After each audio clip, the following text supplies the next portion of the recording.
كيف حالكم?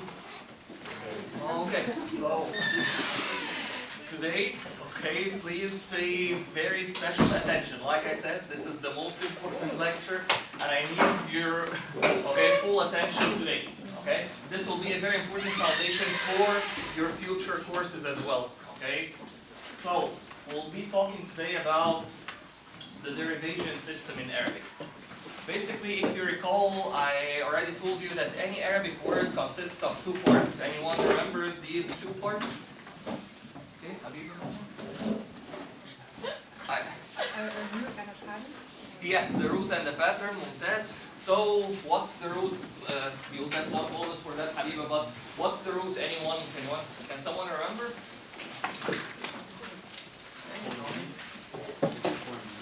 Yeah, it gives the word its core meaning. Anyone would like to add anything about the root? Okay, what's the second okay, go ahead.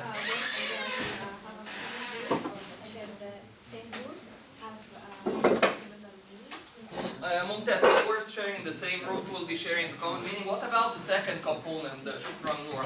What about the pattern? Anyone remembers? Yeah, it gives the word secondary layers of meanings. Okay, so today we'll be going over that in detail. Okay, the root in Arabic is called jidr. So al-jidr wa as-sigha. As-sigha is the pattern. Okay, you may need to remember these two words. Okay, but so we'll just know these two words because we'll be using them a lot. Al-jidr means the root. As-sigha means the pattern. Okay. So think of the root that we're dealing with. So think of the word as, like it has an exterior shape as well as a filling, something that the word is filled with. Okay, so think of the root or al-jidr as the liquid that you put inside of any container. Regardless of the exterior shape of the container, if you put, let's say, water in any of these containers, it will at the end of the day remain water. Okay? So just put that in consideration, and I'll talk about how that applies to Arabic in a second. Okay? The pattern, think of it as the exterior shape of the word. Okay? So whatever you put inside, that will be the core, so if you put water inside any of these different containers, it will remain water at the end of the day. Okay, however, the pattern is the exterior look of the word, so whether it will look like that or like that, consider it the pattern. How does that apply to the Arabic morphology? We'll see right now. So the root, what's the definition of it? It's the three-letter basic building block of any Arabic word, and it gives the word its core meaning. Okay? And note that all root letters are consonants. These include the semivowels waw and ya. These are still consonants. And all words sharing the same root will share a common primary meaning. So let me stop here. So in a root, will you find the letter alif, for instance? Yeah, and the answer is no. Okay. And that's the only letter that you will not find in any Arabic root is the letter alif. The waw and ya, yes, they can be vowels, but they can be consonants as well. So you can find waw and ya letters in the root. Okay, and please note, remember this golden rule here. All words sharing the same root will share a common core or primary meaning. And remember what I said to you a couple of times before, that Arabic is a 3D language. So words may have a primary meaning. The primary meaning is indicated by the root, and it will have secondary layers of meaning. So any Arabic word will have a primary meaning that will be indicated by the root, and it will have secondary layers of meanings. The secondary layers of meanings will be indicated by the pattern. That's Shukran Rani, please mark a bonus for that. These secondary layers of meaning may include intensity, repetition, the place of the action, the tool of the action, layers of description, for instance, etc. Okay, so when I say the intensity of the action or the repetition of the action or the place or tool, etc. of the action, all of that is determined by the pattern. But what about the action itself? What's that determined by? Yeah, the core, which is determined by? The root, yeah, exactly. So the root will determine the action we're talking about, the intensity of the action or the repetition or the place of the action, tool, etc. Okay, that will be determined by that. We'll get full examples of all of that. We're just going theoretically first. One thing to note is that sometimes, like I said, first of all words sharing the same root will share a common core or primary meaning. So sometimes the semantic means it has to do with the meaning. The semantic relationship between words sharing a common root may not always be obvious, but it's always there if you go back in time. So an example that I like a lot, one of my students, when I was teaching at the University of Calgary, I was teaching a course called Muslim Civilizations. Okay, it was in Arabic it was Al-Hadarat Al-Islamiyya. So the Hadarat, the singular of it is Hadara. Okay, that's civilization. So on the other hand, she knew that the word Hadara means to come or to be present. So she asked me, how comes that the word Hadara and Hadara, despite sharing the same root, they are actually very different in meaning from each other. So Hadara and Hadara, anyone can have an explanation of that? What's common, between Hadara and Hadara, to be physically present, okay, or to be present or to come. Hadara, civilization. Is there any common relation between these two? Anyone can guess anything about that? Omar, yes? Civilization is people coming together physically. Okay, not quite, but let me. Yeah, go ahead. Our presence is the continuation of civilization, I guess. You're close as well. Okay, so let me just say that. Let me give you just a quick hint. In Arabic, no two words are complete. In classical Arabic, I'm talking about classical Arabic in specific. No two words are completely synonymous.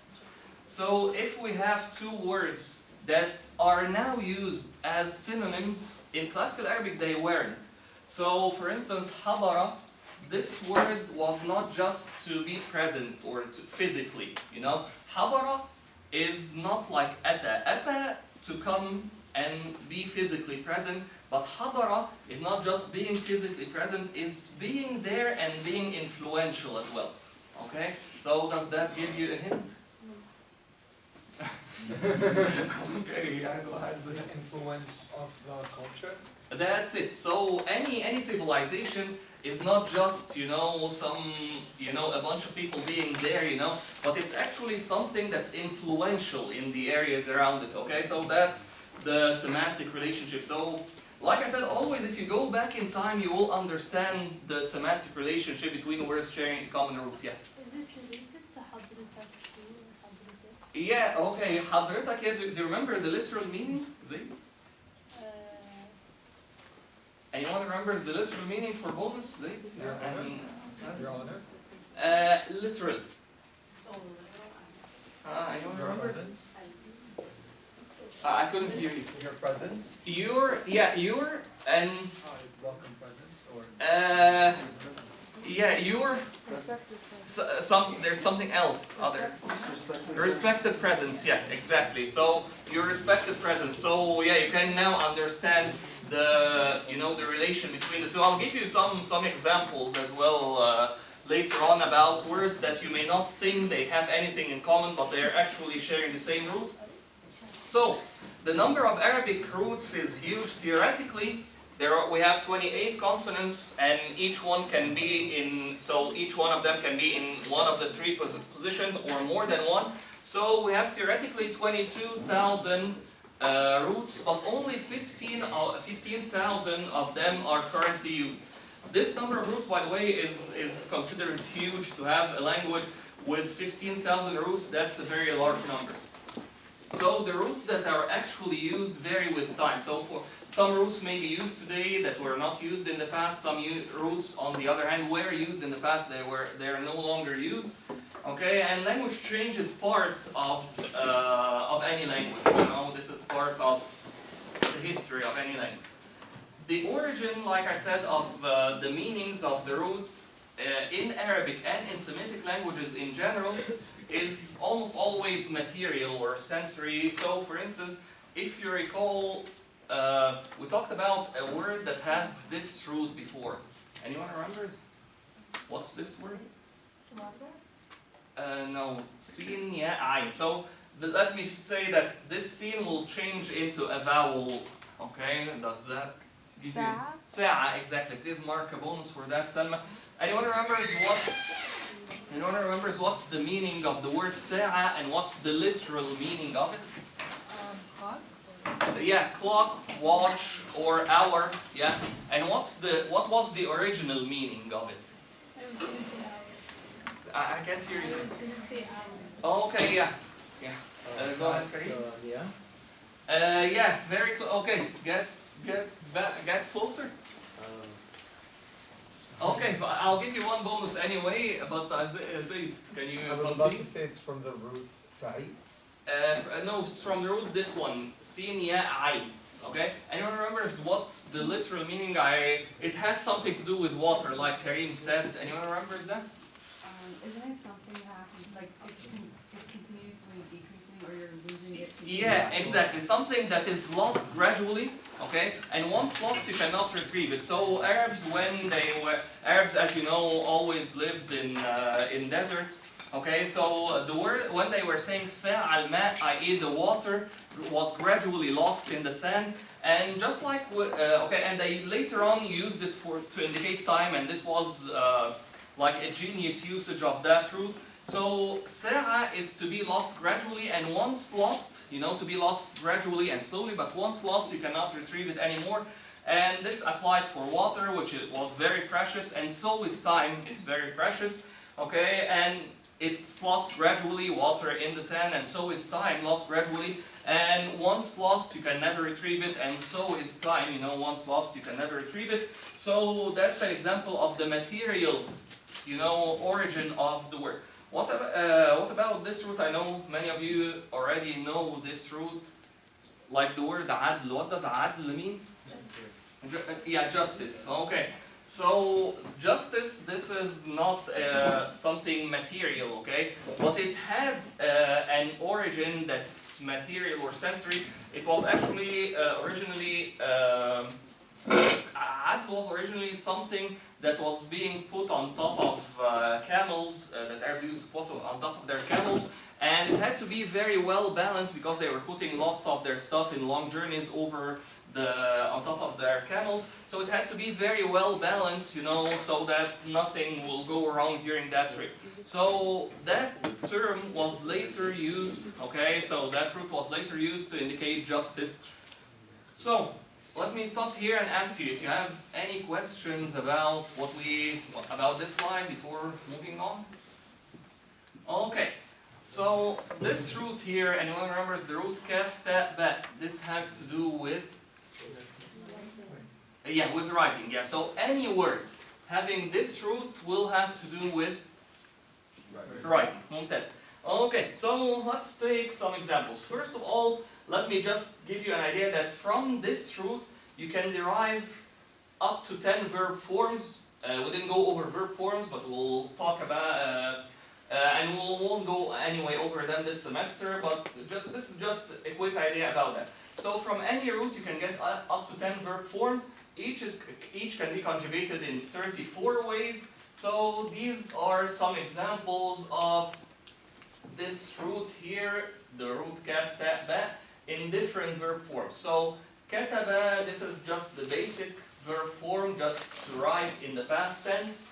And you can have also kattaba, kataba, aktaba, takataba, istaktaba. All of them will share a common meaning, which has to do with writing, but each verb form will add extra secondary layers of meanings. Okay? We won't go over that now, but just this is to let you know that there will be form 1, which has just the basic meaning of the root, just to write in the past tense, and each verb form with extras, will add other layers of secondary meaning to the basic meaning, which has to do with writing. Okay, let's go over this one here. Allah, can you please read this one? Kitaba,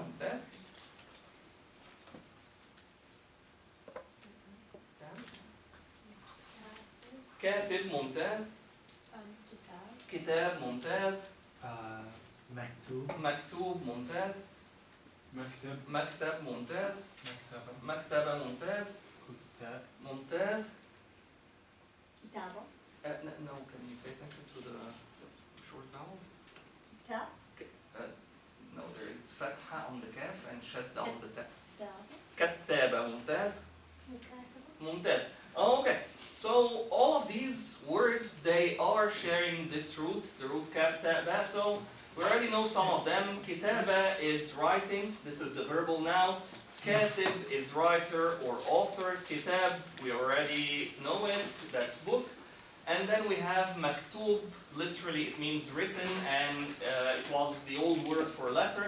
Maktab and maktaba, masculine and feminine, both literally indicate the place or the time of writing. And in usage, maktab means desk or office. Maktaba means library.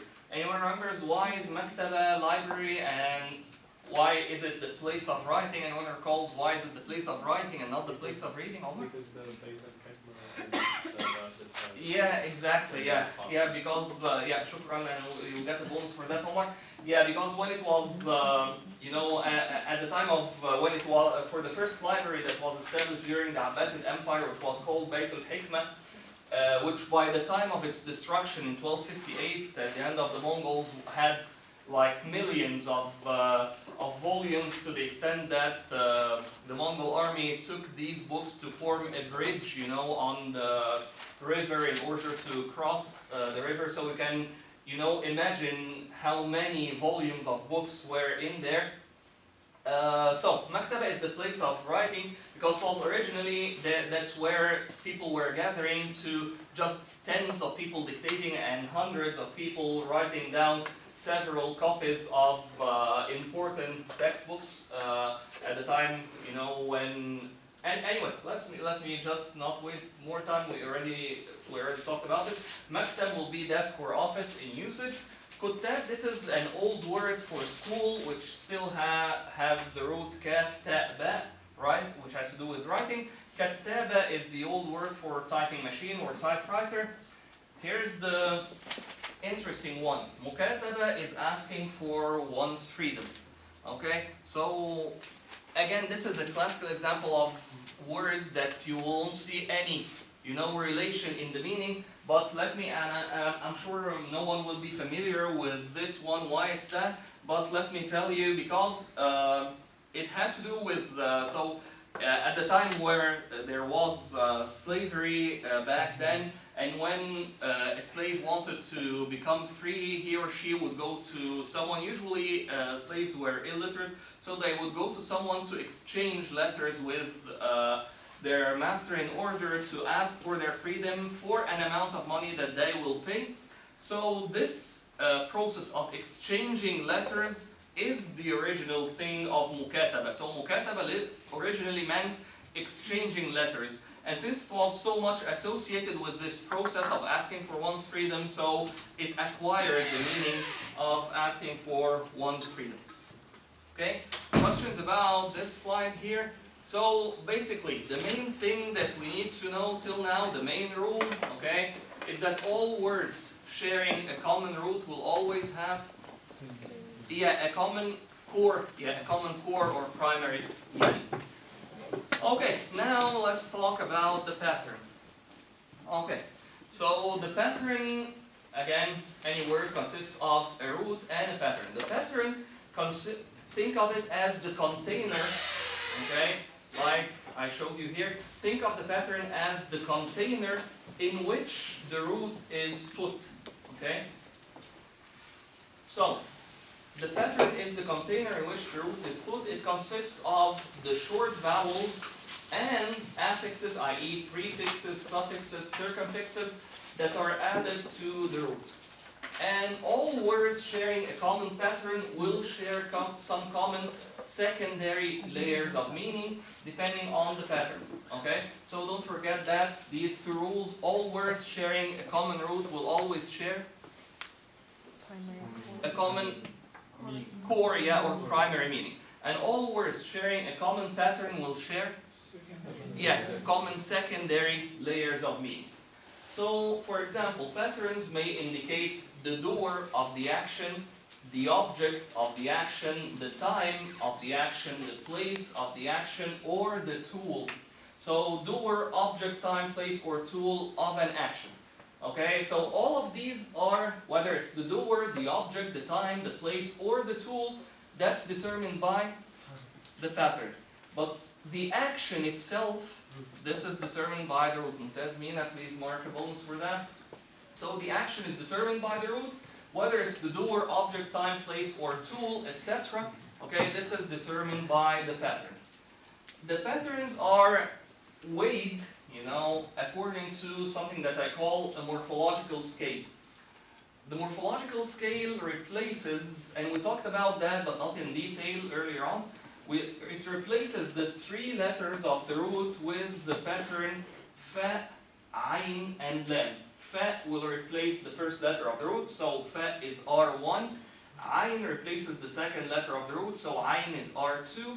Lam replaces the third letter of the root, so ayn is, so the lam is R3. So if you recall, for instance, if we had something, a word like katib, okay, we were doing this. So katib, the kaf is R1, the first letter of the root.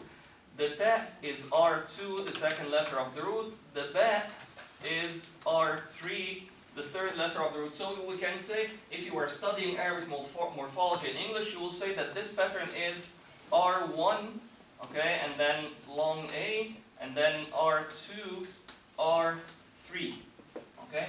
But if we will apply this here. If we are applying replacing the first letter of the root with fa, replacing the second letter of the root with ayn, and replacing the third letter of the root with lam, how are we going to say this? What will be this pattern? Fa'il. Mumtaz. Please mark another bonus, Mina. Okay, so this will be the pattern fa'il. Okay, so I'd like you to be familiar from now on. We'll be using this and not the R1, R2, R3. So always remember, fa is R1, okay? Ayn is R2, and lam is R3. So in order to weigh any word morphologically, we'll replace the first letter of the root with fa, the second letter of the root with ayn, the third letter of the root with lam. Then everything else will be added as it is. All of the short vowels and affixes will be added as they are. The fa, ayn, lam root itself has to do with doing or action.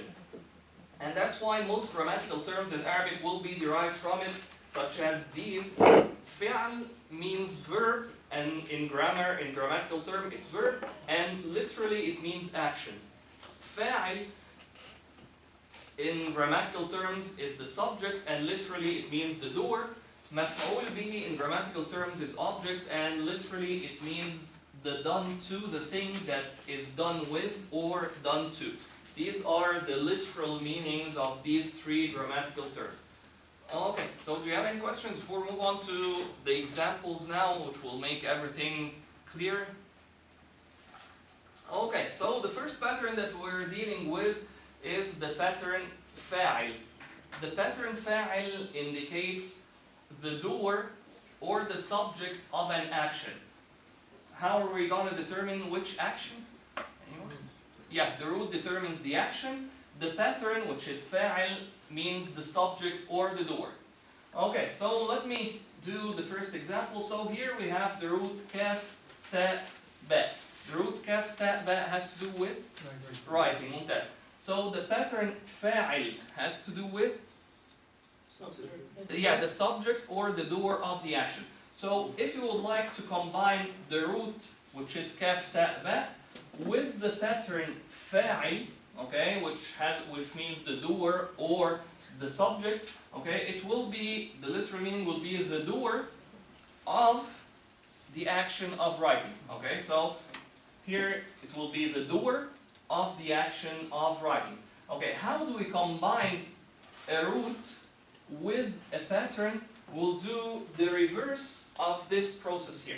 So we will replace the fa with the first letter of the root, which is the kaf, we'll replace the ayn with the second letter of the root, which is the ta.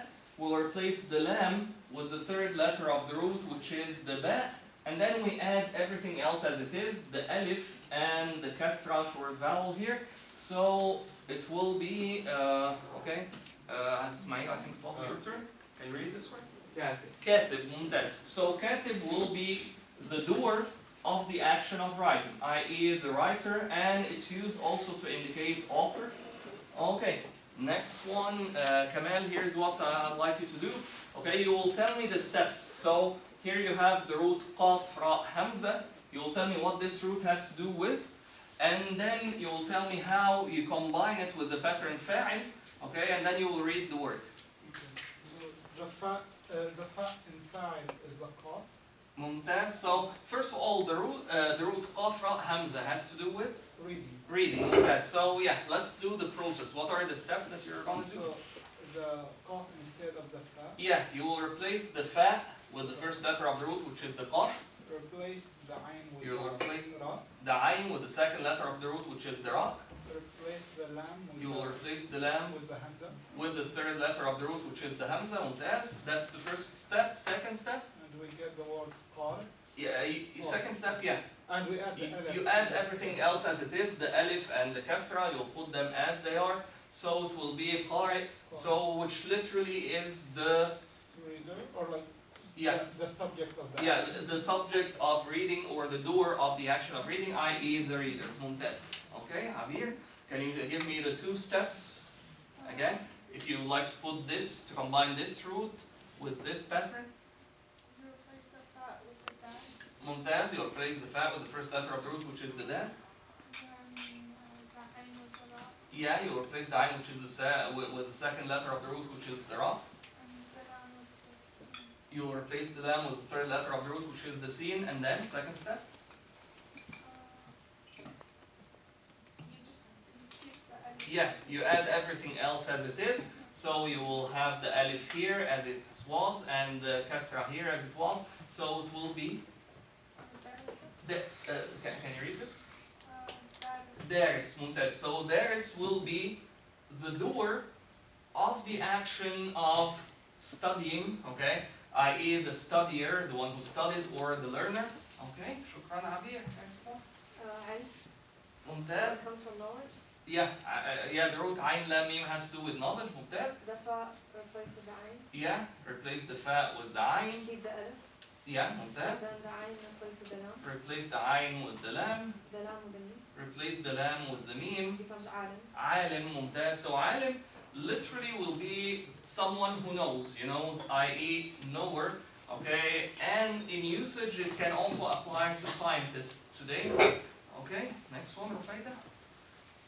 This root shin kafra has to do with thanking, mumtaz. So let's do the two steps. So you replace the fa with the sheen, Yeah, replace the fa with the first letter of the root, which is the shin. ayn with kaf, Yeah, replace the ayn with the second letter of the root, which is the kaf. lam with ra, Replace the lam with the third letter of the root, which is the ra. and then you add the alif and kasra. Yeah, and then you add everything else as it is, the alif and the kasra. Mumtaz. Okay, and finally, okay, you're the lucky one, Salah, who can get a bonus for that. Okay, first let me tell you this root, the root waw, ayin, dal, has to do with promising. Okay, so let's combine this root here with this pattern. So the wow would replace the sheen. Mumtaz, Sorry. yeah, the fa will be replaced by the waw. And then, yeah, so you put the wow in the alif, and then Yeah. the ayn. with The ayn. And then the dal. Yeah, the ayn will be replaced with, yeah, with ayn still. The lam will be replaced with With the dal. dal, mumtaz, and then you add the alif and the kasra, so it will be Oh, wa, wa,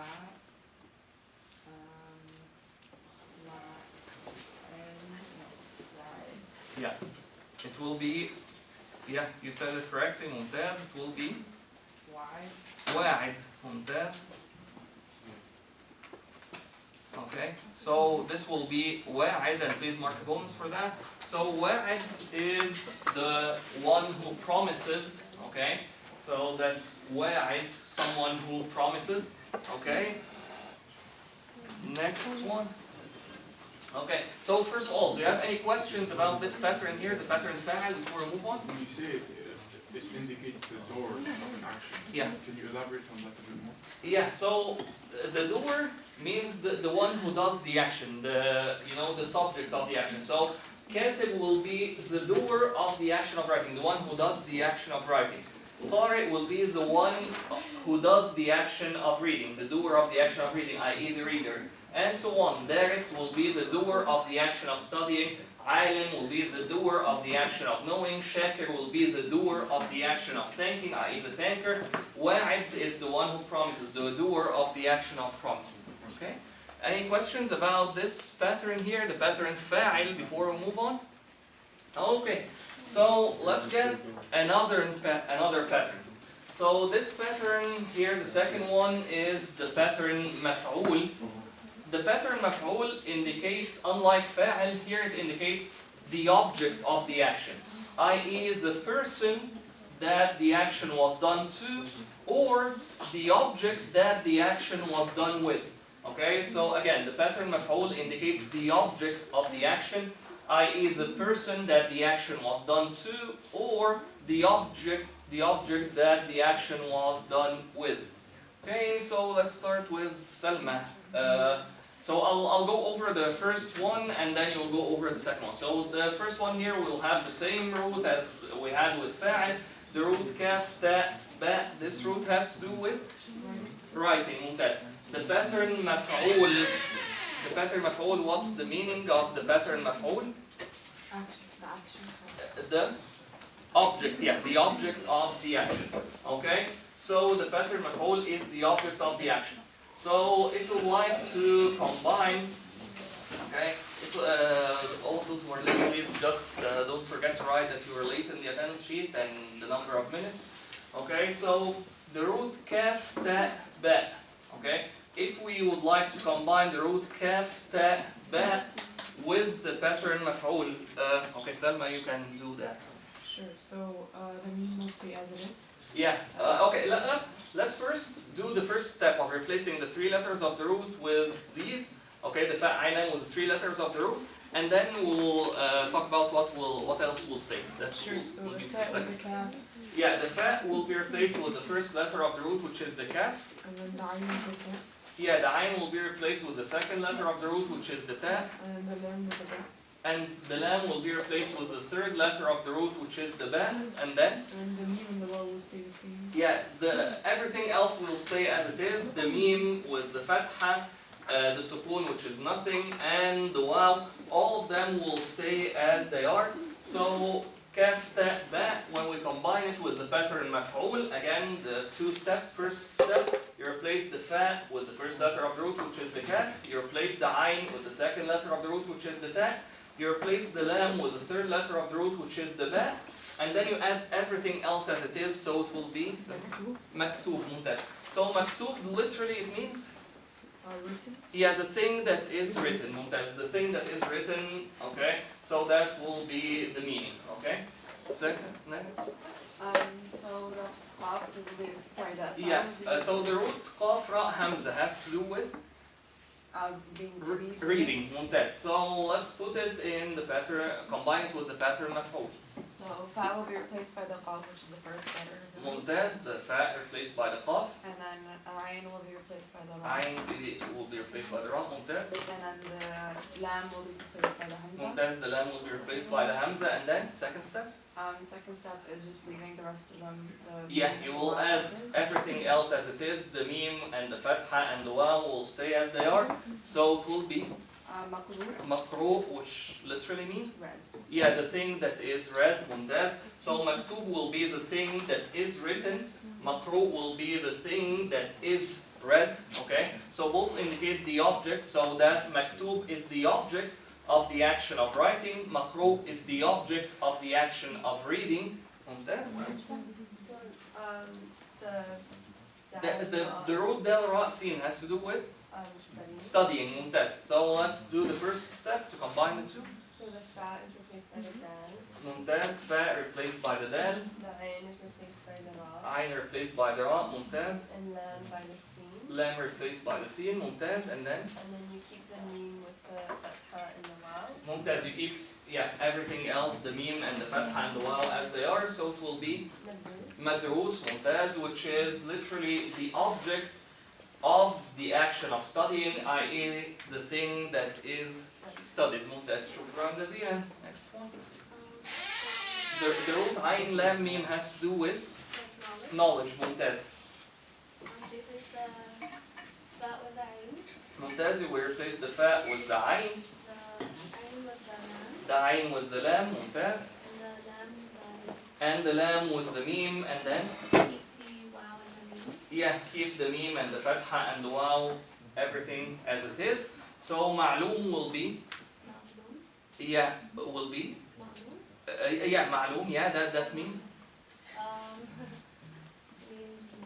ممتاز, the thing that is known. ممتاز. Okay, and it's the object of the action of knowing, i.e. the thing that is known. ممتاز. شكرا جزيلا. Next. You replace the fa with the sheen, ممتاز. We replace the fa with the sheen. and then the ayn with the kaf, ممتاز. The ayn with the kaf. and then the lam with The lam with the ra. Yeah. So the root sheen kaf ra has to do with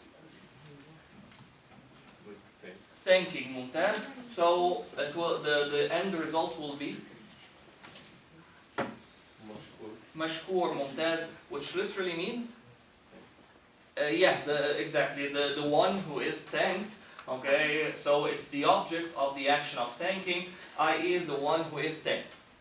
Okay, so for bonus. Okay, let's. I'll give this one to Taz and Adit, and I'll give everyone else bonus in a sense. Okay, so let's say, okay, you're getting a bonus, you're not getting anything back. Okay, so let's say that Taz is thanking Adit. Okay, so let's use these terms, and Taz will be the what? Okay, what's the word that we can use to describe Taz? Okay, Taz, can you say? You are the one, you are thanking Aditi. So you will be the thanker, which is in Arabic.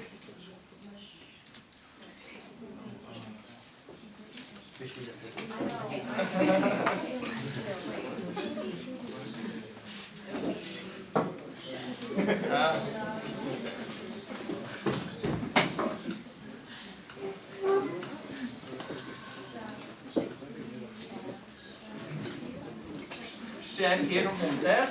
Okay, so you will be Shakir. What about Aditi? Okay, so Taz will be Shakir. Okay, Aditi will be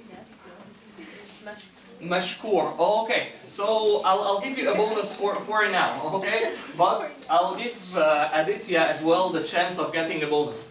Okay. So each one of them did one error. What? Can you just let me know what's this error? So Taz she said she will be Shakir. Okay, so Taz Shakir. Okay, Aditya Mashkur. Just one thing they need to modify in order to be accurate.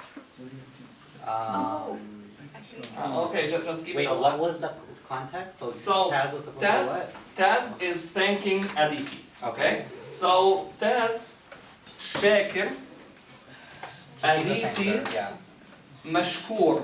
Okay, anything is missing, so that I'll give you the chance. I'll give Aditi the chance. Okay. If Aditi doesn't get it, I won't give anyone else the bonus. Don't worry. I'll keep it for you.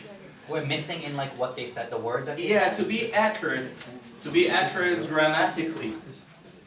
Is there anything that we need to do? Like they said the right word, mashkur, right? Oh, okay, so I'll give it back. Would it be much clearer? That's it. like feminine? So yeah, exactly. Okay. So تاز شاكرة. You will need to add the تاء مربوطة to make it feminine, and أديتي will be مشكورة. Okay, so Taz will get 1 bonus, Aditi 2.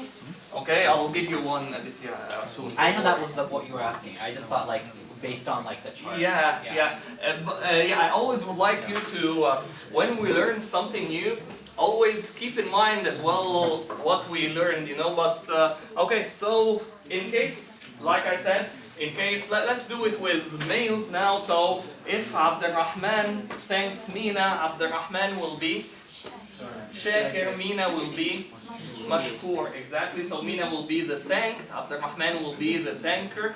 Okay, and in case of feminine, it will be Shakira, we'll add the ta' marbuta at the end, and Mashkura for the one who is thanked. Okay, Aditi, I will give you the chance to get, okay, Yasmina, was it your turn? Okay, can I ask you to just give your turn to Aditya so that he can get a bonus? You don't have to. Oh, okay. I mean, Okay, so Aditya, can you put? Yeah. Can you put this? So this root, I'll tell you what it has to do with. The root jim ra ha has to do with hurting. Okay, so let's combine it with the pattern maf'ul. Okay, but I'll give you the chance to think about it in a second. Okay, meanwhile, Yasmin, as usual, since you donated your bonus to Aditi, so you're getting your bonus anyway. Okay, so yeah, this is like you're getting it with doing nothing, you know. So just by donating, you're getting your bonus. If he doesn't get it, I will give you the chance to answer. Majruh, mumtaz. Okay, so when you put the jim, ra, ha, root in the pattern maf'ul, okay, so the end result will be majruh. Can you give me the details? What are the steps that you did, Aditya? For that one? So yeah, for this one, can you give me the steps how you got majruh? Well, first you use the mean with the fatha. That's the second step. Let's do the first step. Oh, to replace a root? Yeah, let's replace. So the fa with the sukoon. Yeah, with a jim. Yeah, the fa will be replaced with the jim. Yeah, and the ayn would be a ra. The ayn will be replaced with the ra. And Mumtaz. then you add and then that just stays. But then the lamb would be the hat. Yeah, the hat. Hat. Hat. Mumtaz. The lamb will be replaced by the hat. Mumtaz. And then second step. You plug in whatever's left over. Yeah, exactly. You add everything else, the meme with the fatha, the sukoon, and the waw, all will stay where they are. Okay, so shukran Aditya, let's get back to Yasmina. Okay, but let me first introduce you to this third pattern, and it will be the last pattern, and then we'll get to some drills with a bonus rush in a second. So this pattern here is the third pattern that we'll take today is the pattern maf'al. The pattern maf'al indicates the place or the time of doing an action. Okay, so again, the pattern maf'al indicates the place of the action or the time of the action. Okay, and again, the action will be determined by the action itself is determined by the root and that's. So the pattern maf'al indicates either the place or the time of the action. So let's do with, again, the same roots that we're familiar with. Okay, and let's start with Yasmina, the root kaf, ta, ba. Has to do with writing, mumtaz. So if we put it in the pattern maf'al, forget about the feminine for now, let's just go over the masculine. Let's do the steps to combine the root kaf, ta, ba with the pattern maf'al. So first step, yeah, Mumtaz, you replace the fa with the first letter of the root, which is the kaf. Yeah, you replace the ayn with the second letter of the root, Mumtaz, which is the ta. and ممتاز. ممتاز, and you replace the lam with the third letter of the root, which is the ba, and so that's the first step. Replace fa with kaf, replace ayn with ta, replace lam with ba. Second step. And then you add the meme. Yeah, you add everything else as it is, the meme with the fatha and the sukoon on the second letter and the fatha on the third letter. You will add them as they are. Okay, so the end result will be maktab, mumtaz, and if you'd like to put it in the feminine, it will be maktaba, exactly. You just add the ta marbuta for the feminine. Okay, so maktab and maktaba, both literally mean, whether it's maktab or maktaba, both literally mean, yeah, the place of writing. And can it mean as well the time of writing?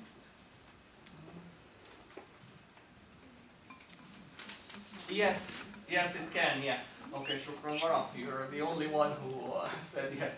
Okay, so yes, it will indicate either the place of writing or the time of writing. Okay, so the word maktab itself, like it can indicate office or desk, which is the place of writing, it can as well indicate the time of writing. So if I say, for instance, maktabi, it means the meaning that comes to your mind usually will be, yeah, my office or my desk. But if I tell you maktabi الساعة الثالثة, what does that mean in this case? مكتبي. It was written at 3.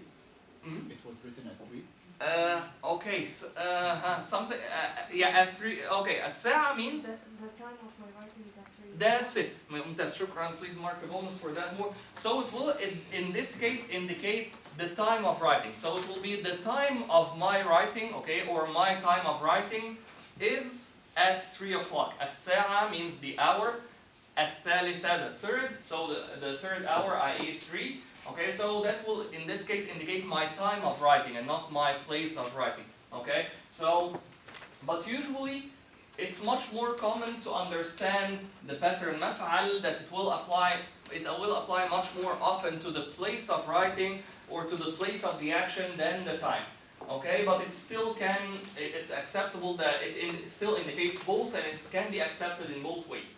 Okay, so maktab and maktaba, this will be the place of writing literally. Maktab in usage means office or desk, as we went over, and maktaba means library in usage. Again, library is the place of writing, and we talked about why. Okay, second one. Yeah. This root first has to do with the qaf ra hamza, has to do with reading. Mumtaz. Let's now put it into the pattern maf'al. Mumtaz, replace the fa with the first letter of the root, which is the qaf. They replace the ayn with the ra. Replace the lam with the hamza. Mumtaz. So replace fa with the first letter of the root, which is the qaf. The ayn with the second letter of the root, which is the ra. The lam with the third letter of the root, which is the hamza. And then this is the feminine. So let's put it in the masculine first. Yeah, second step we'll keep the meme and the fatha and the sukoon and the fatha on the third letter, so it will be, let's just say it in the masculine first. Maqra. Yeah, maqra will be the masculine, but this word is often used in the feminine, and it will be in the feminine. Maqra'a, mumtaz. So maqra'a means the time or place of reading, literally. Okay, Omar, next one. So, Sin means studying. Mumtaz. And you replace the fa with the da, or the da with the fa. I mean, yeah, the fa with the dal. Mumtaz. The ra with the, I mean the ayn with the ra. Mumtaz. And the lam with the sin. Mumtaz. And you get madras if it's masculine, and madrasa feminine. ممتاز, شكرا جزيلا عمر. ممتاز. So it will be madrasa in the masculine and madrasa in the feminine. That's school, and literally it's the place of learning or the place of studying. Okay, Omar, next one. Yeah, the root ayn lam mim has to do with? With? What do you mean? The root has to do with? I don't understand the Yeah, well, okay. The root ayn lam mim, any word having this root will have to do with learning. not learning, something close to that. We mentioned it a couple of times. Knowledge, that's it. So this root, yeah, will have to do with knowledge. Okay? So ayn lam mim has to do with knowledge. So let's do the steps again, Omar. Ayn is Yeah. Fa will be replaced with ayn, mumtaz. ayn with lam, Ayn with lam, mumtaz. and lam with mim. And lam with mim, mumtaz. So it will be, the end result will be ma'lam, mumtaz. So ma'lam literally means Place of a site. literally. Yeah, forget about what's written here. Yeah, The place of knowledge. mumtaz, or the place of knowing, mumtaz. So that will be the literal translation, the place of knowing. And in usage, it's used to indicate site or attraction. The reason for that is that's where supposedly people go to get new knowledge, okay, or to know about new things. And let's go over the next one. There you go. So ta'am has to do with the feeding. Yeah, the ta ayn mim root has to do with eating or feeding. Yeah. So the ta would be replaced by the ta. Mumtaz, the fa replaced by the ta. The ayn would be replaced by the ayn. The ayn will be replaced with the ayn still. The lam would be replaced by the mim. The lam will be replaced by the mim, so the end result will be mat'am, mumtaz. So again, the fa will be replaced by the first letter of the root, which is the ta. The ayn will be replaced by the second letter of the root, which is ayn still. The lam will be replaced by the third letter of the root, which is mim. And then everything else is added as it is. The mim with the fatha, the sukun on the second letter, and the fatha on the third letter. So it will be mat'am, and literally this means the place of eating. Mumtaz, i.e. restaurant. Okay, David, you're the lucky one who can get a bonus. Okay, first of all, this root has to do with shin ra, that has to do with drinking. Mumtaz. So we need here to have something which will be the place of drinking. So let's do the two steps. So we're gonna replace the root, so the fa will be replaced by the sheen, Mumtaz, the fa will be replaced by the shin. the ayn by the ra, The ayn will be replaced by the ra. the lam with the ba, Mumtaz, the lam with the ba. Mumtaz, and then you put the mim and the short vowel. yeah, everything else stays as it is. The mim and all of the short vowels will stay as they are. So the end result will be mashrab, mumtaz. So mashrab will be the place of drinking. Okay, so yeah, the end result will be mashrab, which is literally the place of drinking. Okay, any questions till now? Okay, let's go over the bonus rush now. Okay. Okay, so 10 volunteers. Okay, whoever comes first will get the bonus.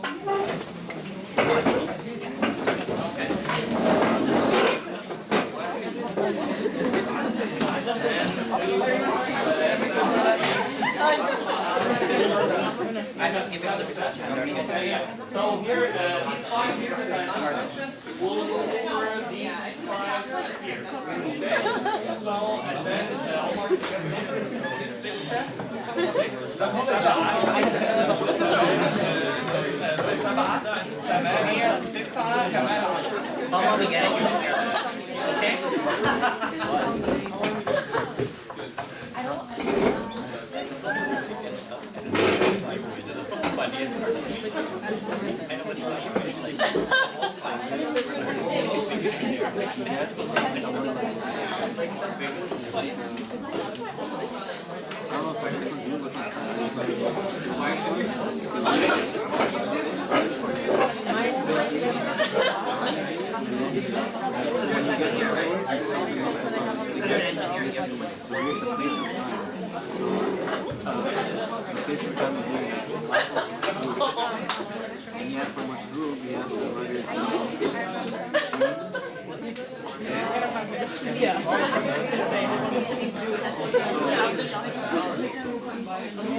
Look what I was able to create.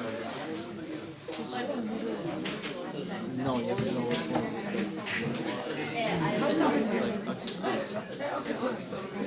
Oh, okay, yeah, so let's, so here for this drill, okay, we have all of these words following, we have all of these words following the pattern fa'il, and all of these words here following the pattern maf'ul. So basically, in order to get the root, what are we gonna do? Yeah, so the first, yeah, exactly. The first letter will be the one that was replaced by the fa. The second, this one here, will be the letter that was replaced by the ayn. And this letter here will be the letter that was replaced by the ba. So this will be the first letter of the root. This will be the second letter of the root, and the ba will be the third letter of the root. So for number one, it's shin, ra, ba. Okay, so that's correct. Who did number one? Okay, please mark a bonus. Who did two? Mina, okay, so here, amil, it's ayn, mim, lam. Do you all agree? So please mark a bonus. Arif, who did number three? Noor, Arif is ayn, ra, fa. Do you all agree? And the roots are written as separate letters like that, okay? Not this way, so it will be ayn, ra, fa. Okay, so please mark a bonus. Who did number four? Okay, Maram, Qaf, Ra, Tariq. It will be Qaf, Ra, Hamza. Do you all agree? Mumtaz. One bonus, Maram. Faliq will be Fa, Lam, Qaf. Do you all agree? One bonus. Okay, who did number six? Okay, so all of these are following the pattern maf'ul. So manqul will be Nun, Qaf, Lam. Everyone agrees? Mumtaz, bonus. Maf'ul will be fa, ayn, lam. So maf'ul is the pattern maf'ul anyway. So the fa, ayn, lam is still the root. So please, who did number 7? Who did 7? Who did 7, guys? Yeah, okay, shukran, Noor. Okay, please mark a bonus. 8, mabsoot will be ba, sin, ta. Everyone agrees? Mumtaz, one bonus. Who did it? Okay, shukran, Abdelrahman. Manshur, nun, shin, ra. Everyone agrees? Please mark a bonus for Faida. Mashhur, shin, ha. But the ha in here will be written this way. So shin, ha, ra. Kamal, you did it? Okay, please mark a bonus as well. Okay, so anyone has any questions about this drill, how it's working? Okay, the next drill is just the opposite. So here we have words, okay, and I'd like that you weigh these words morphologically. Okay, so let me do, let me ask someone to do the first one, okay, to just give example for everyone. Yeah, go ahead. Yeah. Kat, ta, ba. Its morphological weight will be. Wait, what is? Kat, ta, ba. What will be the? Yeah, but the question is, I'd like the morphological weight. You get the morphological weight by replacing the first letter of the root with fa, the second letter of the root with ayn, the third letter of the root with lam, and then everything else stays as it is. So kataba will be fa, a. So fa, a, لا. So كتب فعل. If you find that they are not rhyming together, then be sure that you did something wrong, okay? So please get the bonus for that. Okay, so كتب will be فعل. Okay, 9 volunteers now. Different volunteers, yeah. Don't raise your hand, just come. Okay, 9 who didn't volunteer last time. Okay, so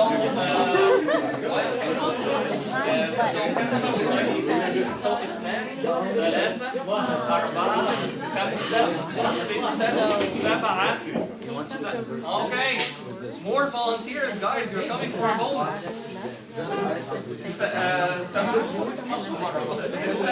سبعة ثمانية تسعة تسعة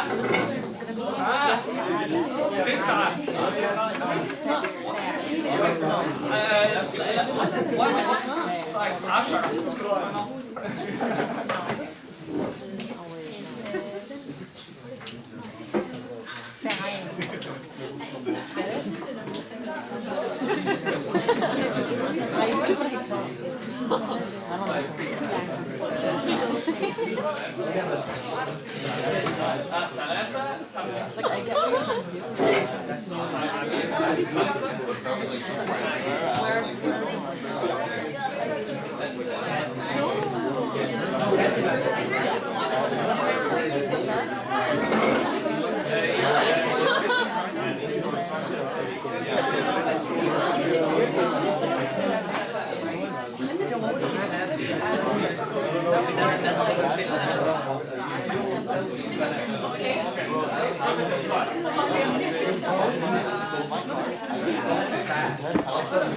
Okay, let's bring this very quickly because we have still a lot to cover today.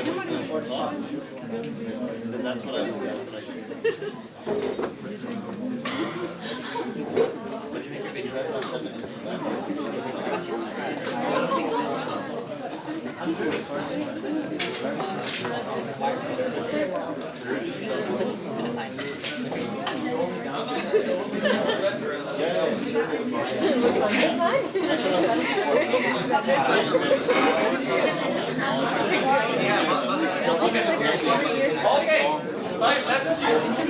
Okay, guys. Okay, let's keep it down. Let's focus now on this. So كتب already. Aditi did it, and كتب it will be فعل. ممتاز. So كتب فعل. Okay, so here's how we'll do the morphological weight for every word. So here is كتب. So كتب, the root for all of them is the kaf, ta, ba. So the kaf, which is the first letter of the root, will be replaced by the fa. The ta, which is the second letter of the root, will be replaced by the ayn. The ba, which is the third letter of the root, will be replaced by the lam. And then you will add everything else as it is. So all of the fathas on each fatha will go on each letter. Okay? When you're doing a morphological weight, so in this drill here, I'm not asking you to do a morphological weight with something that you're familiar with. So it can be any morphological weight, whether we went over it, whether we didn't. Okay, so you just need two steps that you will do. First step, you will replace First step in this drill, the first step you will replace The root with the three letters of the root with fa, ayn, and lam respectively. So the first letter of the root with fa, the second letter of the root with ayn, the third letter of the root with lam. And then second step, yeah, you put everything else as it is. Even if we have extra letters, extra short vowels, anything, everything else will stay as it is. So number 2, who did number 2? Okay, so yaktubu, Salma did it as yaf'ulu here. Okay, do you all agree? Yes. Yeah, exactly. So again, yaktubu will be yaf'ulu. So here she replaced the kaf, which is the first letter of the root with the fa. She replaced the ta, which is the second letter of the root with the ayn. She replaced the ba, which is the third letter of the root with the lam. And then all of the short vowels stay as they are. Okay, who did number 3? Yeah?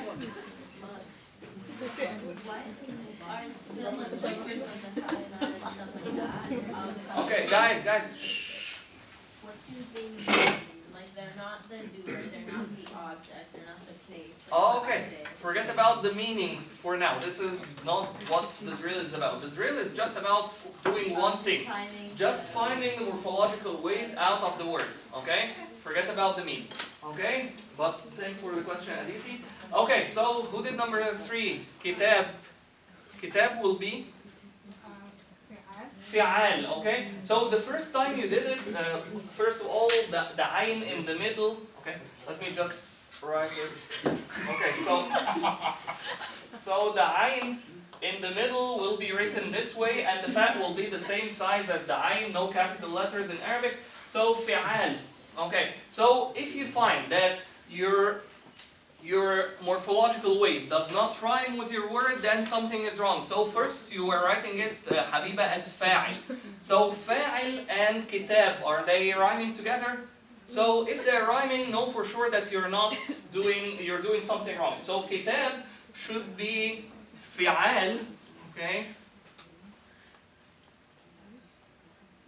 So here is kitab, fi'al. Who did number 4? Maktaba, who did it? Hagar, you did it? Okay, so maktaba is maf'ala. Okay, do you all agree with that? Okay, mumtaz. So maktaba, maf'ala, they are rhyming together, so that's great. So maktaba, maf'ala. Again, the steps: replace the first letter of the root, which is the kaf, with the fa. Replace the second letter of the root, which is the ta, with the ayn. Replace the third letter of the root, which is the ba, with the lam. And then add everything else as it is. The mim, the fatha, the sukun, the fatha, and the ta marbuta. Everything else stays as it is. Okay, next one, who did it? In kataba. Okay, so can you read it? In fa'ala. So do you all agree? In kataba, in fa'ala. Does that rhyme? Okay, in mumtaz, in kataba, in kataba, in fa'ala.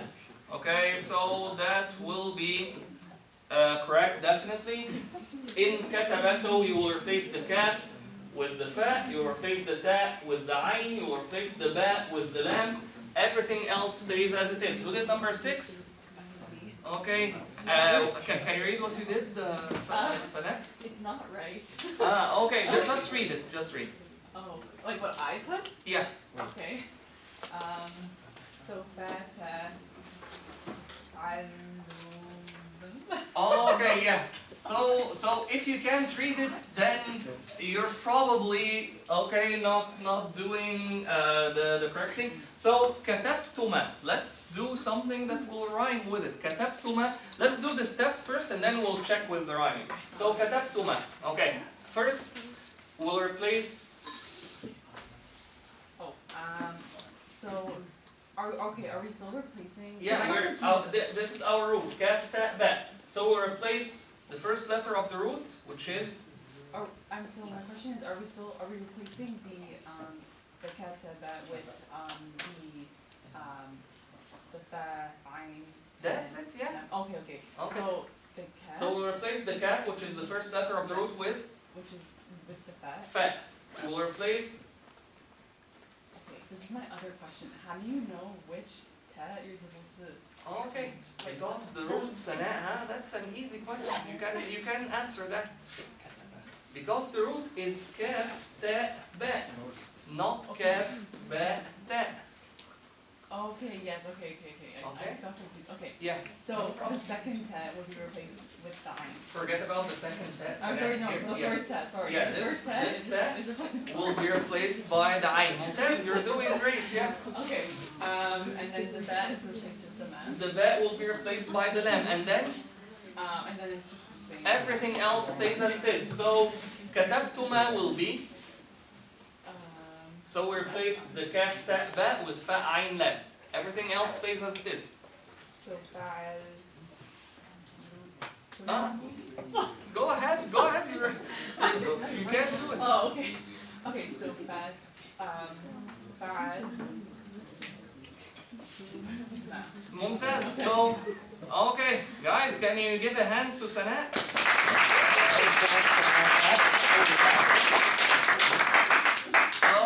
كتبتما فعلتما. So, Sana, you're getting your bonus as well.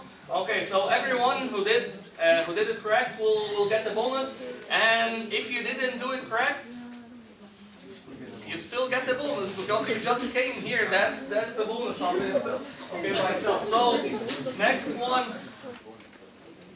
one. تكتبنا. Who did تكتبنا? I did.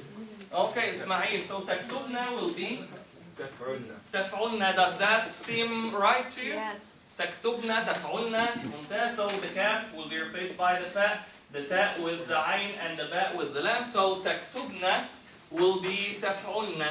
Okay, so تكتبنا will be تفعلنا. So definitely correct. Okay, next كاتب. Who did it? Yeah. What? فاعل. ممتاز. So كاتب فاعل. Okay, so that's okay. Please, everyone, please mark the bonus. Okay, so that was the easiest one of them all. كاتب فاعل. Okay, next one. Next one. Who? Yeah, go ahead and say. كتاب will be فعال. Do you all agree? ممتاز. Yeah. So the kaf will be replaced by the fa. The ta will be replaced by the ayn, the ba will be replaced by the lam, and then everything else stays as it is, the dhamma and the shadda and everything. Finally, istaktaba. Who did it, Omar? Istaf'ala. Mumtaz, and you didn't get an easy one, Omar, and you did great. So istaktaba, istaf'ala. So the kaf will be replaced by the fa, the ta with the ayn, the ba with the lam. Everything else stays as it is. Okay, so it will be istaf'ala. Okay, so any questions about? Let me just make it bigger and then. Okay, let me ask you now. Okay, so everything we're doing, is it pretty logical? Okay, definitely. It's not. No, it's definitely. It's super logical, supremely logical, ultra logical. Okay, So everything we're doing, it's just following, okay, the same logic. So here is, okay, yeah, go ahead. So say you're like in the Middle East learning Arabic, right? Yeah. You just get forced with like to learn words, right? They're not teaching you like this. Like as a kid. Definitely, they're not teaching you. Like if everyone was teaching this way, Arabic would have been the most spoken language in the world today. Okay, so yeah, definitely, Aditya. No, in the Middle East, they are making a complete mess, unfortunately, out of Arabic, and no one is appreciating the language, the logic of the language there, because they are not taught the logic of the language in the first place. Okay. Yeah. Okay. So in the Middle East, you'll find most people in the Middle East hating grammar because they were not given the logic of grammar in the first place. So yeah, definitely no, that's not the way we were taught in the Middle East. Yeah. Okay. So okay. So okay. Do you have any questions till now? Okay, you're all good.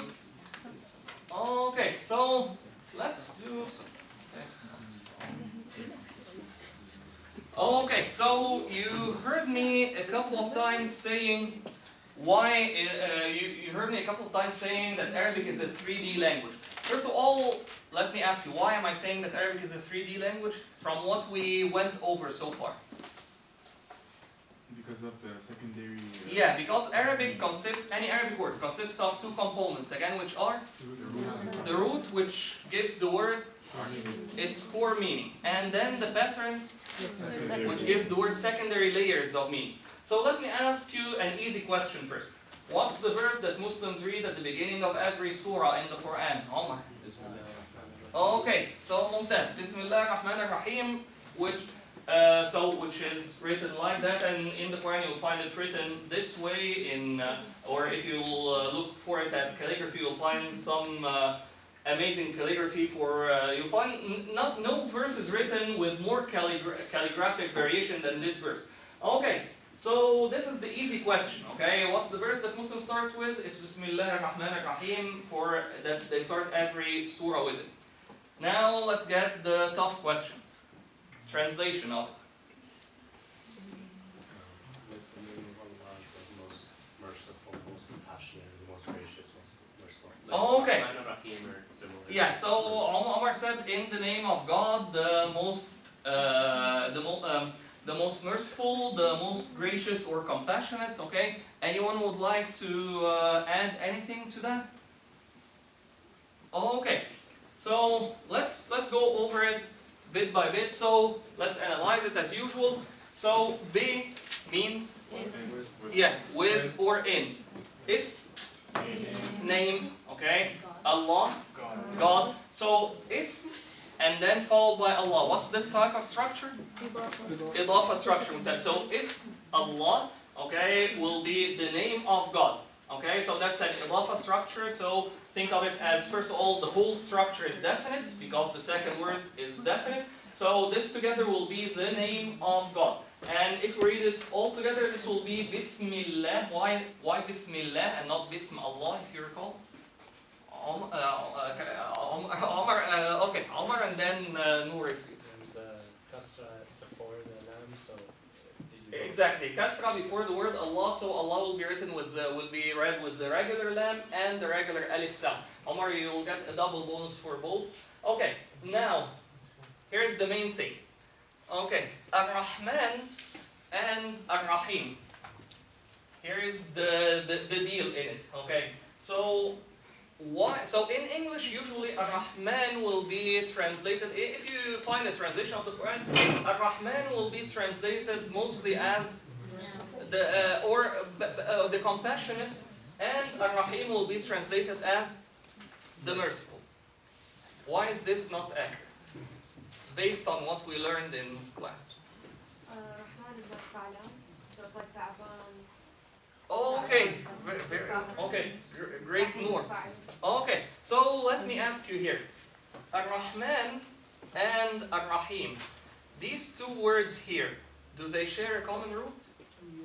yeah. Okay, so what root is it for both words? Yeah, go ahead. Yeah, the Ra, Ha, Mim. Mumtaz. So, okay, so both will have to do with mercy. Mumtaz. So Ar-Rahman and Ar-Rahim will have to do with mercy. So why, here's the question, why will they translate it in Quranic translation? Will they translate this one as the compassionate and this one as the merciful? I guess like the pattern gives it like a secondary meaning, so that's why they're not exactly the same meaning. Okay, so you're getting very close, Salma. Why are they gonna translate Ar-Rahman as the compassionate and Ar-Rahim as the merciful? Or vice versa, okay? But it's usually you'll find this one the compassionate, this one the merciful. First of all, this is not accurate. So why do they do it? I was gonna say, doesn't that root like Raham, doesn't that mean like womb or something? Doesn't it mean womb? The root, Ra, Ha, Mim, has to do with mercy. Okay. So basically both should have been the merciful, okay? So the reason for that is why I was asking this question. Why is Arabic a 3D language? Because Arabic has layers of meanings okay? Which is not the case with English, for instance. So if you would like to translate, what they would like to do in English is that they like to translate one word in Arabic to one word in English, okay? That will not work if you'd like to get the full meaning of Arabic. Because Arabic, unlike English, Arabic has one primary meaning and secondary layers of meaning. English has the primary meaning and that's it. So if you're trying to translate an Arabic text like that into English, you're basically trying to you have something that's 3D, you know, something that has a third dimension, and you would like, as if you're drawing it on something that's plain, you know, a 2D. So that's why English won't be able to fit all the meanings of Arabic words in one English word. Okay? So let me just go over, okay, how it will be translated. Okay, so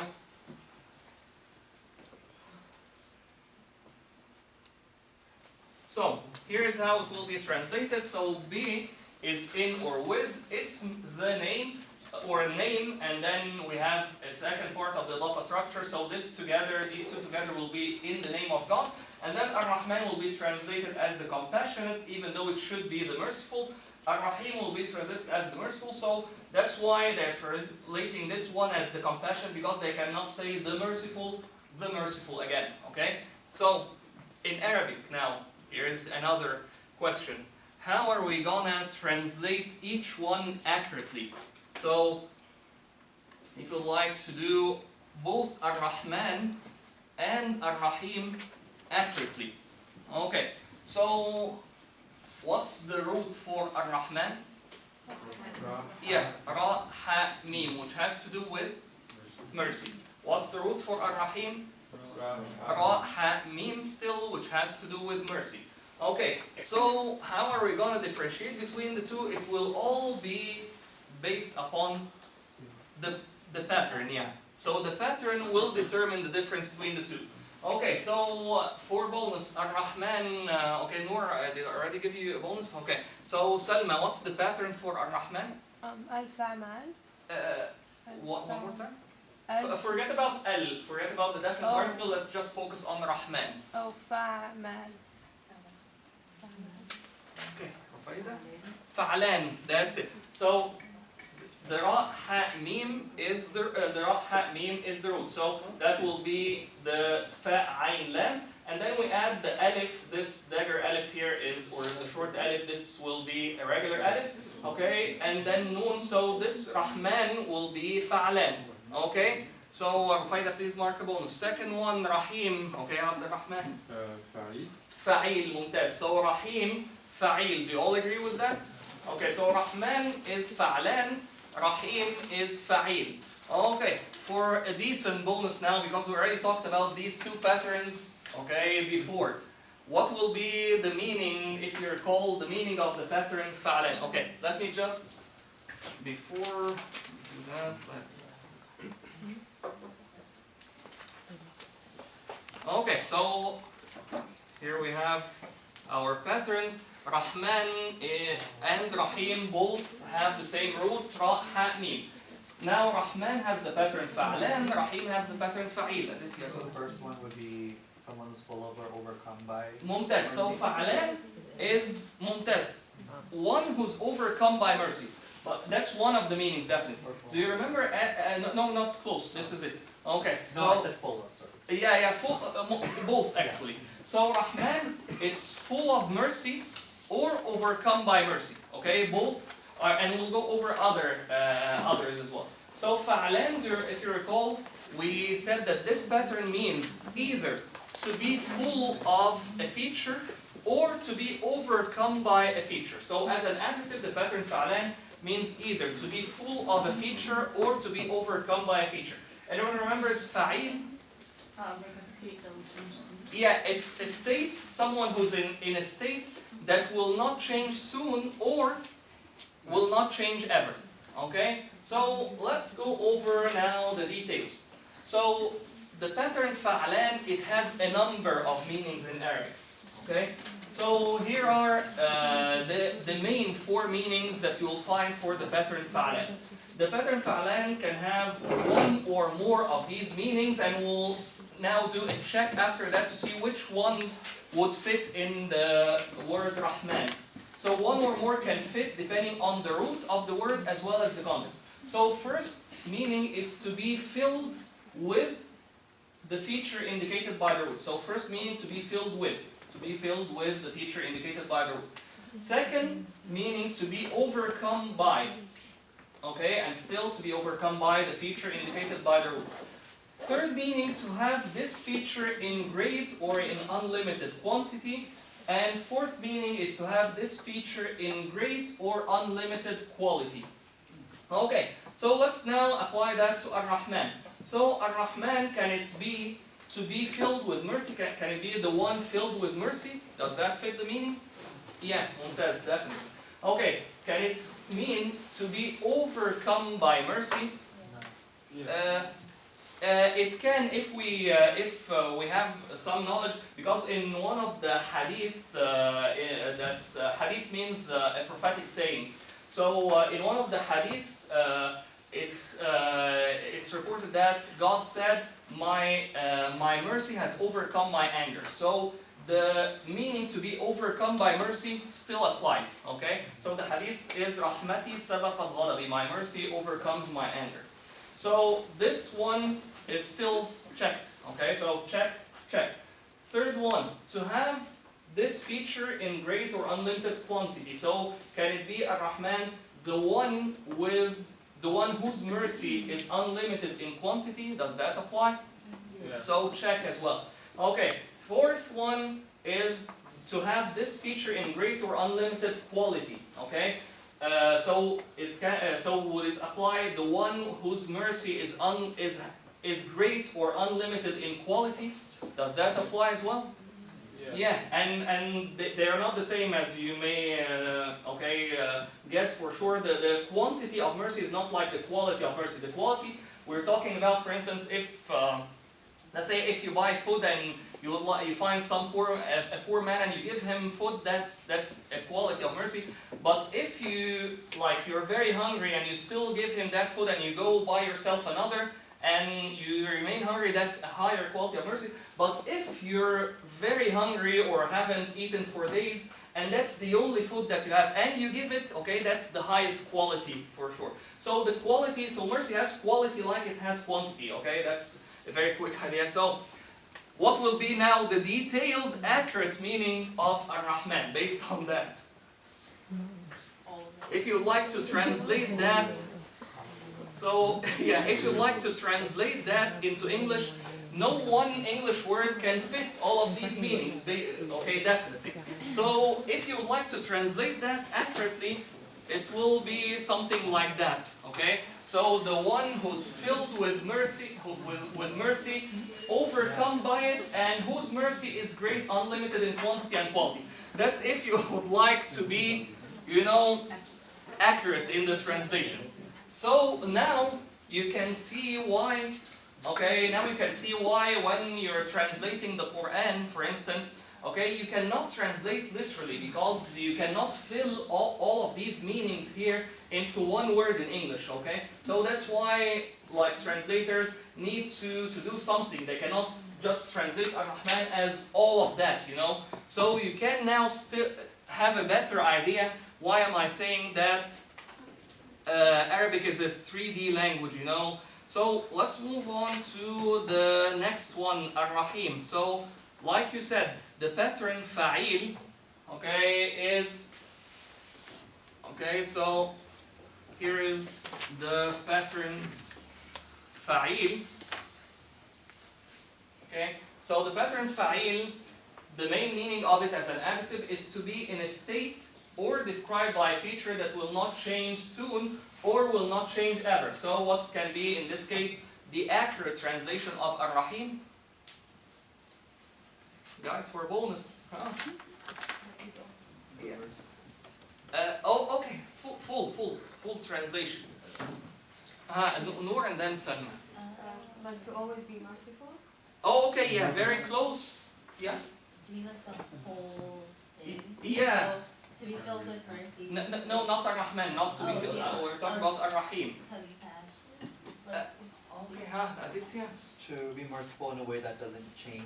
Yeah, that's it. So if you would like to, if you would like to translate this one accurately, it will be like that. Okay, it will be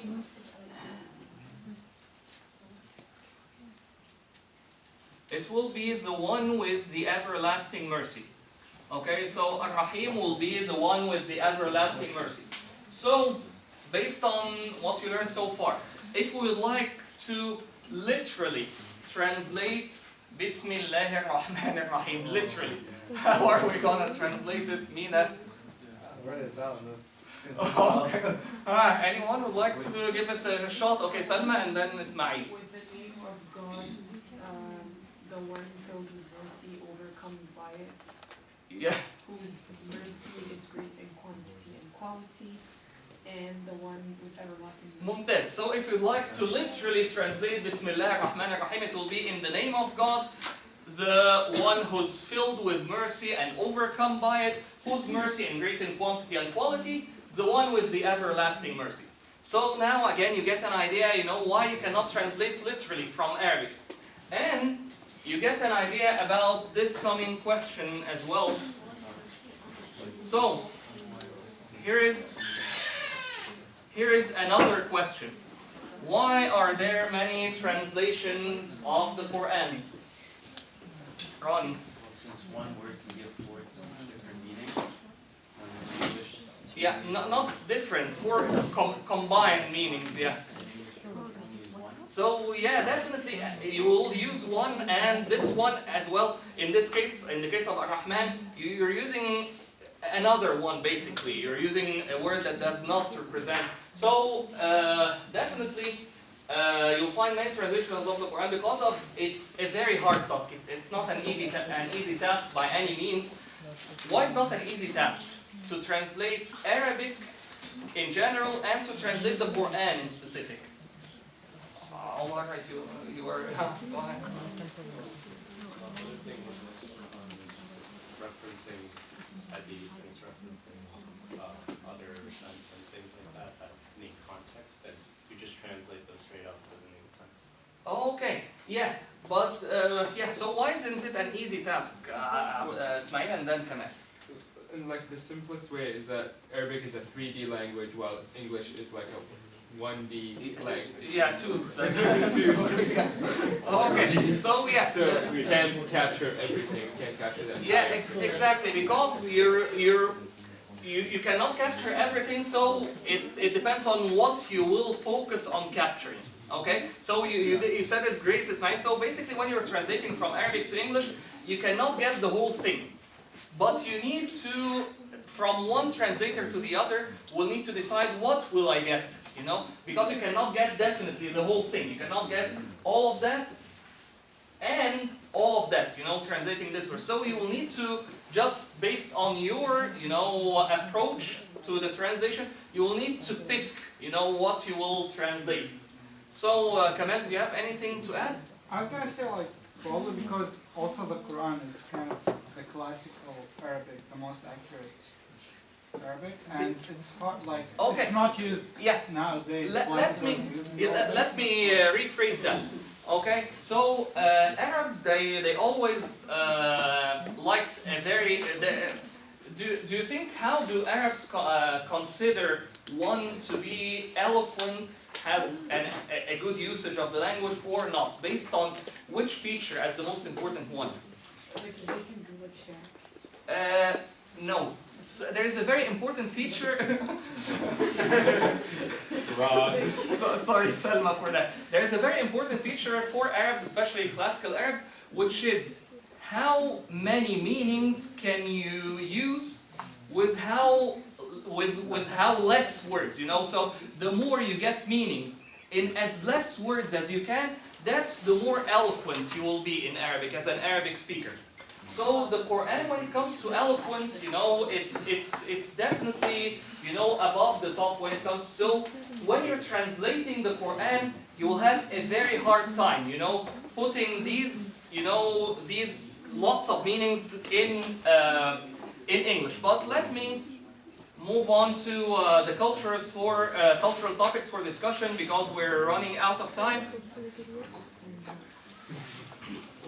So, first of all, I'd like to ask you about Arabic dictionaries. Anyone is familiar? So I already told you about the dictionary that some of you are already used. So the Hansberry dictionary. If you looked at this dictionary, how is it organized? Or any other dictionary in Arabic, how is it organized?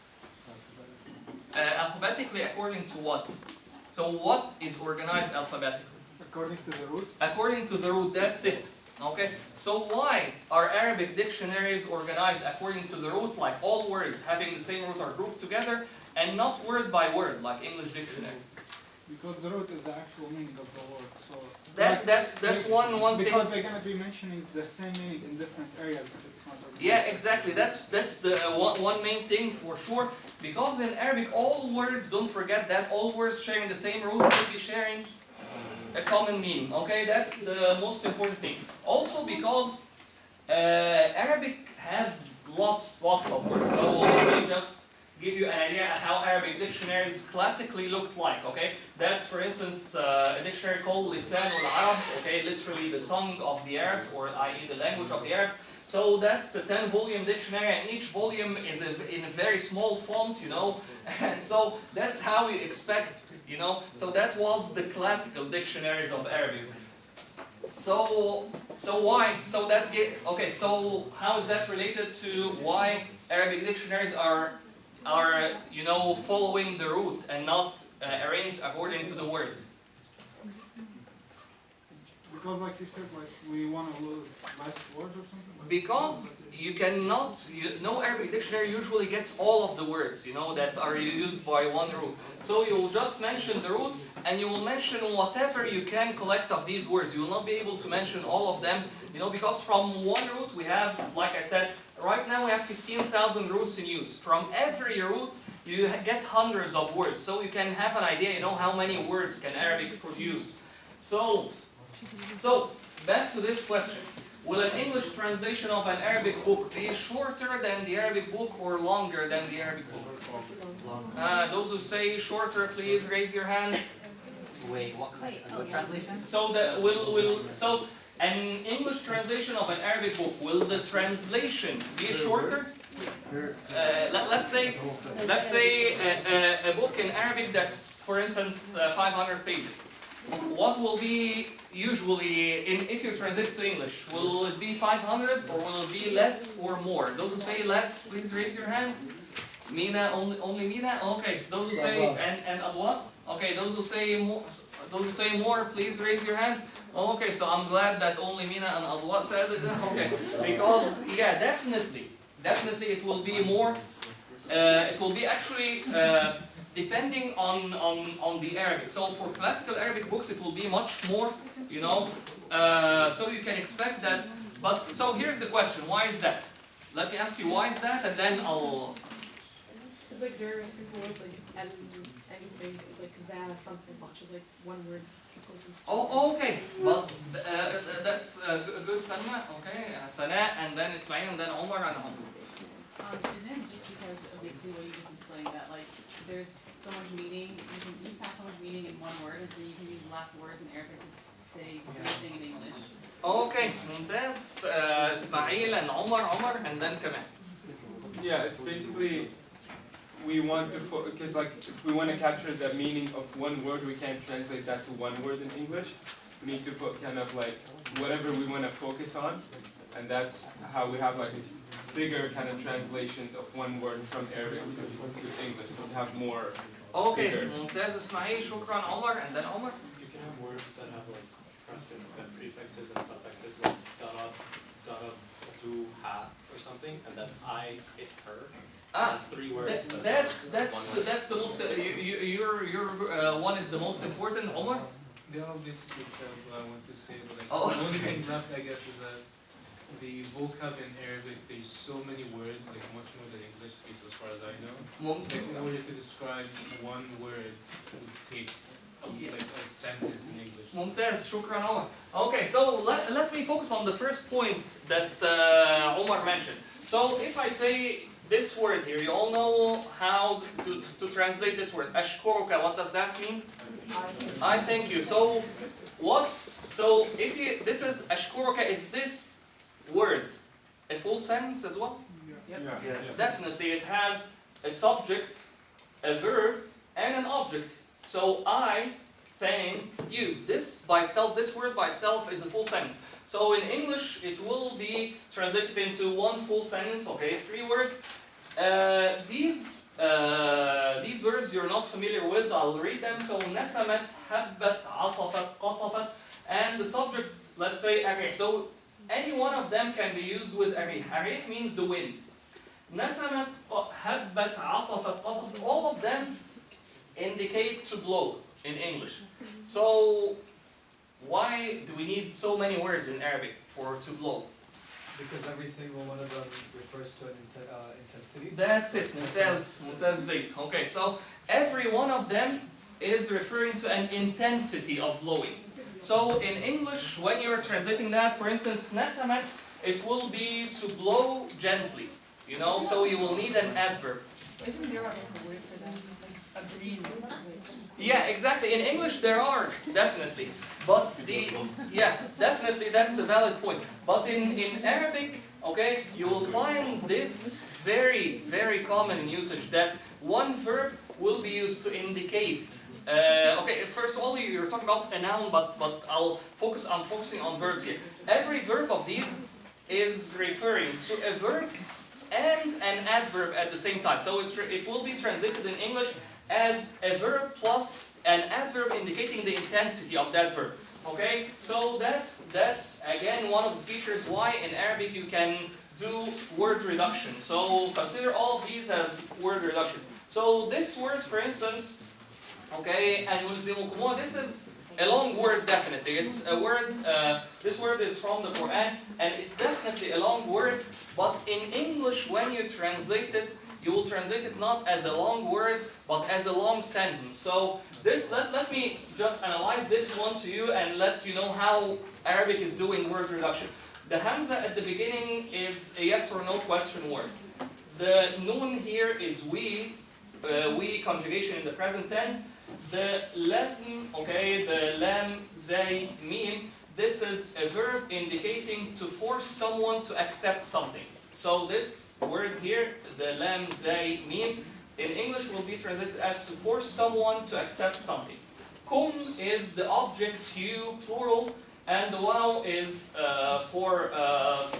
the waw here is for just for the preservation of